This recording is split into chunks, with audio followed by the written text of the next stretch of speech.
নীরা, কিছুক্ষণ আগে স্বরাষ্ট্রমন্ত্রী জানিয়েছেন যে জামাত শিবির নিষিদ্ধের প্রক্রিয়া চলছে। এই প্রক্রিয়া কতদূর, কবে, কখন ঘোষণা আসতে পারে? নীরা, এই নিয়ে আর কি তথ্য রয়েছে আপনার কাছে?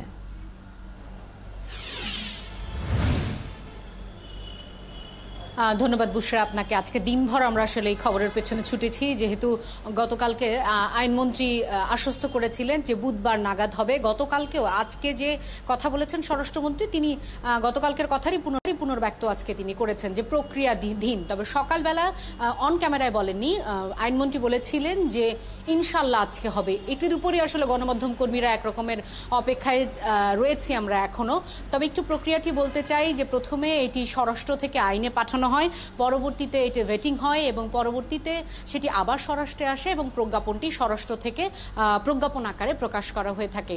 এবং আজকে আইনমন্ত্রীর সাথে আমরা কথা বলার পরেও আমরা আসলে অনেকটাই আশ্বস্ত হয়েছিলাম এবং স্বরাষ্ট্রমন্ত্রী স্পষ্ট না করলেও তিনি এমনটাই বলার চেষ্টা করেছেন যে প্রক্রিয়াধীন রয়েছে এবং যে কোনো সময় আসলে এটি হয়ে যাবে। এবং তিনি বারবার বলার চেষ্টা করেছেন যে স্বাধীনতার পরে জামাত শিবির নিষিদ্ধের কথা উঠেছে, পরবর্তীতে জিয়া তাদের রাজনীতি করার সুযোগ দিয়েছে এবং পরবর্তীতে সুশীল সমাজের ব্যক্তিবর্গরা যখন এই দাবির বিষয়টি তুলেছে এবং সাম্প্রতিক যে সহিংসতা হয়েছে সেই সহিংসতার প্রেক্ষিতে এইটি নিষিদ্ধ করা এখন সময়ের দাবি হয়েছে।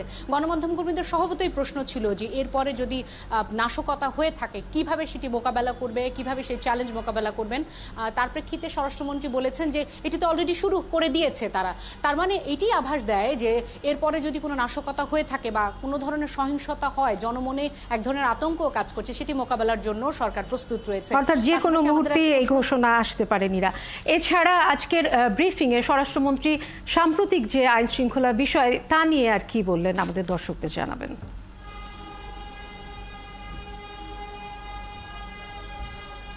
আইন শৃঙ্খলা পরিস্থিতি নিয়ে তিনি কথা বলেছেন এবং আমি যে বিষয়টি যুক্ত করতে চাচ্ছিলাম যে বাংলাদেশে নিযুক্ত জাতিসংঘের যে আবাসিক সমন্বয়কারী রয়েছেন তিনি আজ এসেছিলেন আইন মন্ত্রণালয়ে দুপুর নাগাদ, 12:30 নাগাদ। এরপরে তিনি স্বরাষ্ট্রে এসেছেন।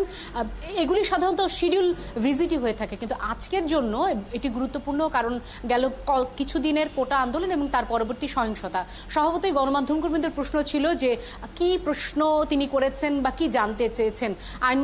আইনমন্ত্রী এ বিষয়ে কথা না বললেও স্বরাষ্ট্রমন্ত্রী যেটি বলেছেন যে সাম্প্রতিক পরিস্থিতি সম্পর্কে জানতে চেয়েছেন এবং তিনি প্রশ্ন তুলেছেন, আবাসিক সমন্বয়কারী প্রশ্ন তুলেছেন যে নিরীহ মানুষকে গুলি করা হয়েছে কিনা, তার এক ধরনের ব্যাখ্যা দিয়েছেন স্বরাষ্ট্রমন্ত্রী। এবং স্বরাষ্ট্রমন্ত্রী যে ব্যাখ্যা দিয়েছেন যে সামনের কাতারে কোটা আন্দোলনকারীদের রেখে পেছনে আসলে নাশকতাকারীরা ছিল, যে কারণে গুলি ছোড়া হয়েছে, এমনটাই বলেছেন। পাশাপাশি আপনি জানেন যে এরই মধ্যে আমাদেরকে আইনমন্ত্রী এবং স্বরাষ্ট্রমন্ত্রী দুজনেই জানিয়েছে যে প্রতিটি হত্যাকাণ্ডের যে বিচার বিভাগীয় যে তদন্ত কমিটি সেটি গঠন করা হয়েছে, সেই কমিটির যে কলেবর, সেই কলেবর এবং সময় দুটি বাড়ানো হয়েছে, সে বিষয়টিও তিনি আবাসিক সমন্বয়কারীকে আশ্বস্ত করেছেন। পাশাপাশি গণমাধ্যম কর্মীদের প্রশ্ন ছিল যে গতকাল পর্যন্ত 150 মৃতের সংখ্যা, এটি এখনো পর্যন্ত হেরফের হয়নি। আজও স্বরাষ্ট্রমন্ত্রী জানিয়েছেন যেটি সংখ্যা আসলে 150 সাম্প্রতিক সময়ের নাশকতায়। বুশরা, অনেক ধন্যবাদ নীরা আপনাকে। দর্শক, সচিবালয় থেকে আমাদের সাথে যুক্ত হয়েছিলেন সহকর্মী শারমিন নীরা।